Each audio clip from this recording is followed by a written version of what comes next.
Assalamualaikum warahmatullahi wabarakatuh. Kami dari kelompok 4, mata kuliah kolaborasi 2, hari ini akan memberikan presentasi mengenai panduan asuhan keperawatan dan interprofesional kolaboratif praktis atau ICP. Bersama saya Danti dan teman saya Dinda selama 15 menit ke depan. Berikut adalah nama-nama anggota dari kelompok 4.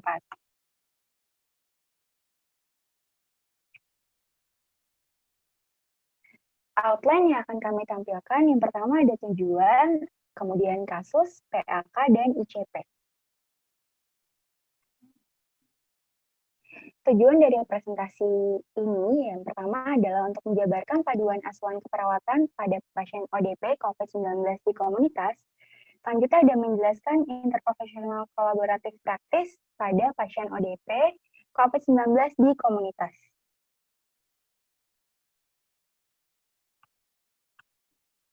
Kasus yang kami buat pada mata kuliah kolaborasi 2 kali ini, yaitu ada pasien ditemani keluarga dan ketua RT mendatangi puskesmas dengan keluhan nyeri tenggorokan, disertai batuk, keluhan dirasakan sejak 3 hari yang lalu. Pasien sudah meminum obat batuk namun keluhan tidak berkurang. Pasien mengatakan sejak kemarin badannya terasa hangat, lemas juga tidak nafsu makan. Menurut pasien, 5 hari yang lalu teman pengajiannya didiagnosa positif COVID-19. Sementara baru seminggu yang lalu mereka mengikuti pengajian bersama. Pasien khawatir dirinya tertular COVID-19 dan menjadi tidak tenang serta tidak dapat beristirahat, sehingga menghubungi ketua RT dan memutuskan untuk melakukan pemeriksaan ke puskesmas. Pada saat perawat melakukan pengukuran tanda-tanda vital, diketahui tekanan darahnya 100/60, nadi 79 kali per menit, RR 24 kali per menit, dengan suhu 39 derajat. Pada saat pemeriksaan auskultasi paru, didapatkan suara rongki pada area lapang paru, kemudian pasien dilakukan pemeriksaan rapid test dan hasilnya reaktif. Karena kondisi pasien cukup baik dan kooperatif, serta di rumah tidak ada lansia dan balita, pasien disarankan untuk melakukan isolasi mandiri di rumah selama 14 hari. Juga akan dilakukan pemeriksaan rapid test ulang selama 7 hari, di mana sebelum melakukan isolasi mandiri, pasien dan keluarga diberikan edukasi oleh perawat, dokter ahli gizi dan farmasi mengenai apa yang harus dilakukan selama isolasi mandiri. Kemudian ada panduan asuhan keperawatan atau PAK, di mana pengertian atau definisi berikutnya adalah asuhan keperawatan yang diberikan kepada pasien ODP COVID-19. Asesmen keperawatan yang didapatkan pada saat pengkajian yaitu tanda-tanda vital, tekanan darah 100/60, nadi 79 kali per menit, RR 24 kali, suhu 39 derajat, ada lemas, batuk, ansietas, tidak nafsu makan, demam 39 derajat, kemudian suara nafas rongki, gangguan istirahat tidur, tidak menerapkan PHBS, tidak menerapkan physical distancing, tidak menerapkan social distancing, dan rapid test reaktif. Di mana akan ada pengkajian atau asesmen lanjutan. Yang pertama dilakukan adalah pengkajian kegawat daruratan, pengkajian biologis, psikologis, sosial, spiritual, kemudian mengkaji riwayat pergi, riwayat penyakit, apakah berkunjung ke daerah yang terindikasi COVID, kemudian adakah riwayat berhubungan atau kontak langsung dengan penderita COVID, kemudian pengkajian penggolongan ODP, PDP, atau OTG, di mana OTG adalah orang dengan pemantauan, PDP pasien dalam pemantauan, OTG adalah orang tanpa gejala, kemudian dilakukan rapid test, pelaporan ke krisis center atau gugus tugas jika ditemukan pasien positif, kemudian persiapan kemungkinan merujuk ke RS rujukan.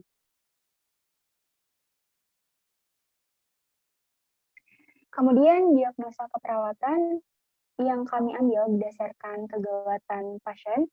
Yang pertama ada bersihan jalan nafas tidak efektif, yang kedua kecemasan, yang ketiga adalah ketidakefektifan pemeliharaan kesehatan.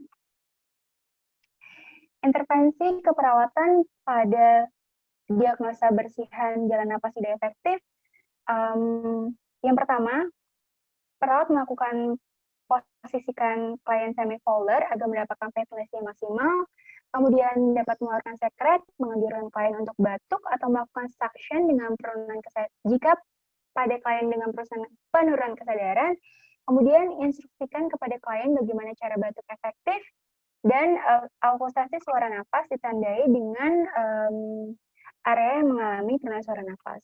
Kemudian untuk intervensi ke perawatan kecemasan, di mana perawat mengkaji ansietas pasien dengan bantu pasien mengenal ansietasnya. Next. Kemudian ada intervensi untuk ketidakefektifan pemeliharaan kesehatan. Yang pertama, menjelaskan patofisiologi atau bagaimana penyakit ini terjadi. Kemudian anjurkan keluarga untuk mengunjungi fasilitas pelayanan kesehatan untuk mendapatkan informasi yang lebih lanjut. Informasi dan edukasi yang diberikan kepada individu ada 14 informasi dan edukasi dalam pengendalian dan pencegahan COVID-19. Oke, ya berikut informasi dan edukasinya. Next. Untuk informasi dan edukasi keluarga, kami berikan ada 9. Berikut informasi dan edukasi yang diberikan. Next.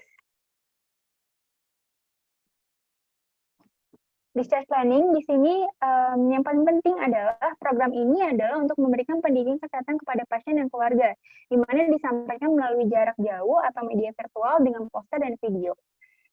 Oke, berikut adalah edukasi discharge planning yang akan diberikan.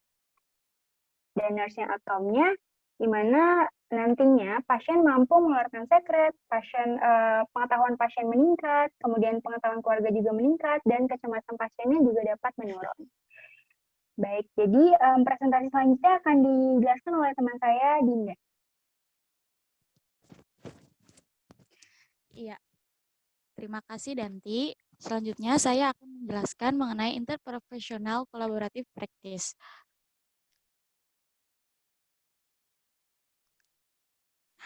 Yang pertama dilakukan yaitu asesmen awal. Perawat di puskesmas pada asesmen awal ini memastikan pasien setelah berpergian atau tidak, terus memastikan pasien pernah berkontak dengan pasien yang terkena COVID atau tidak, lalu memastikan tidak ada orang terdekat atau saudara yang habis berpergian, menanyakan adanya gejala batuk pilek atau demam, lalu selanjutnya pemeriksaan tanda-tanda vital. Nah, di sini target waktu yang diberikan kepada pasien yaitu pada hari pertama ketika pasien datang. Lalu setelah asesmen awal ini dilanjutkan asesmen oleh tim kesehatan yang lain. Pasien dinyatakan ODP jika mengalami batuk pilek dan pasien dinyatakan PDP jika ISPA mulai memberat yang selanjutnya akan dirujuk ke rumah sakit. Lanjut. Lalu selanjutnya yaitu asesmen lanjutan. Pada asesmen lanjutan ini, asesmen keperawatannya yang pertama pengkajian kegawat daruratan, yaitu airway, breathing, circulation, dan disability. Lalu pengkajian biologis, psikologi, sosial, dan spiritual menggunakan pengkajian terstruktur. Lalu mengkaji riwayat penyakitnya, riwayat berpergian dalam 1 minggu terakhir, riwayat berhubungan dengan penderita COVID dalam 1 minggu terakhir, serta penggolongan ODP, PDP, dan OTG. Nah, asesmen lanjutan ini dilakukan pada saat 24 jam sejak pasien datang. Lanjut.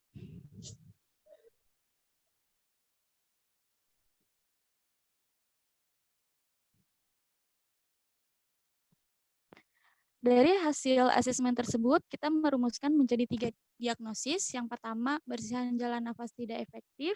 Yang kedua, ansietas. Dan yang ketiga, yaitu ketidakefektifan pemeliharaan kesehatan.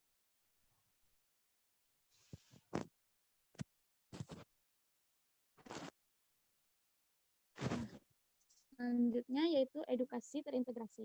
Edukasi keperawatan yang diberikan yaitu yang pertama, edukasi penggunaan masker, lalu edukasi kebersihan tangan, physical dan social distancing, prosedur isolasi mandiri, edukasi etika batuk dan bersin, kebersihan diri, lalu pelaporan ketika ada tanda dan gejala COVID-19, cara meningkatkan imunitas tubuh, kesehatan lingkungan rumah, serta edukasi kepada keluarga, cara pencegahan dan pengendalian COVID pada anggota keluarga.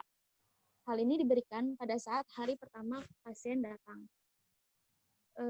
edukasi keperawatan ini dilakukan saat awal perawatan dimulai, terus dengan meningkatkan kepatuhan pasien dan keluarga dalam pencegahan dan pengendalian COVID-19, lalu pengisian formulir informasi dan edukasi terintegrasi oleh pasien atau keluarga tersebut. Selanjutnya yaitu intervensi keperawatan pada diagnosis yang pertama, yaitu bersihan jalan nafas tidak efektif. Yang pertama, manajemen jalan nafas, posisikan klien semi-fowler, lalu keluarkan sekret dengan mengajarkan klien batuk atau melakukan shocking pada klien.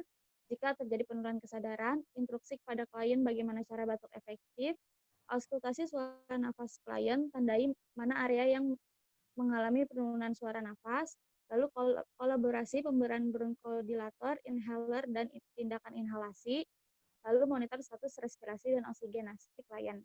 Ini dilakukan 16-30 menit. Selanjutnya, intervensi pada diagnosis yang kedua yaitu kecemasan dengan pengurangan kecemasan. Yang pertama, kajian ansietas pasien, bantu pasien mengenal ansietas dengan mengidentifikasi dan menguraikan perasaannya.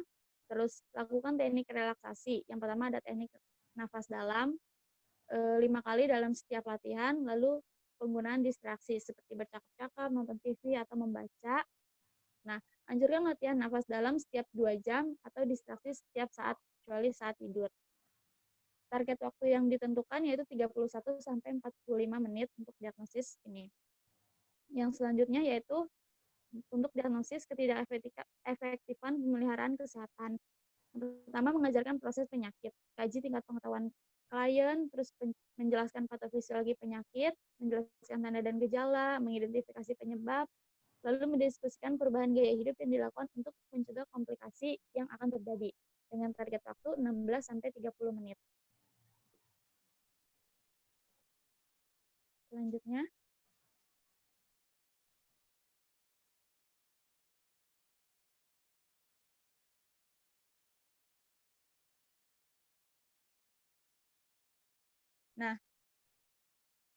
yaitu panduan sistem pelayanan kesehatan. Yang pertama, anjurkan keluarga untuk mengunjungi fasilitas pelayanan kesehatan untuk mendapatkan informasi lebih lanjut terkait penyakitnya, lalu koordinasikan rujukan ke penyedia pelayanan kesehatan yang relevan dengan tepat. Ini target waktunya juga 16-30 menit. Jika kondisi gejala penyakit yang dialami pasien dalam keadaan sedang ataupun semakin berat, maka akan dirujuk ke rumah sakit rujukan khusus COVID. Selanjutnya, yaitu monitoring dan evaluasi keperawatan. Pada diagnosis ketidakefektifan bersihan jalan nafas, memposisikan tubuh semi-fowler atau minum air hangat. Pada diagnosis kecemasan, klien mampu mengekspresikan kecemasannya dan menjadi rileks. Pada diagnosis ketidakefektifan pemeliharaan kesehatan, ditandai dengan kemampuan pasien melakukan 6 langkah cuci tangan. Lanjut. Outcome-nya, pada diagnosis bersihan jalan nafas tidak efektif, klien mampu mendemonstrasikan batuk efektif, posisi semi-fowler, dan minum air hangat dalam sesi 1x2 jam. Pada diagnosis kecemasan, klien mampu mengungkapkan kecemasan, mendemonstrasikan teknik nafas dalam 1x24 jam.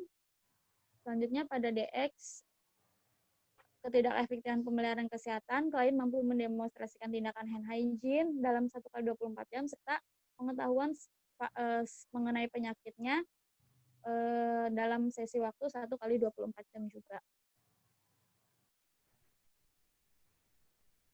Ya, kesimpulannya, jadi kita ambil 3 diagnosis pada kasus ini, yaitu yang pertama bersihan jalan nafas tidak efektif, yang kedua ansietas, dan yang ketiga ketidakefektifan pemeliharaan kesehatan, di mana prioritas diagnosis tersebut kita ambil dari kegawat daruratan yang dialami pasien. Sekian presentasi dari kelompok 4. Wassalamualaikum warahmatullahi wabarakatuh.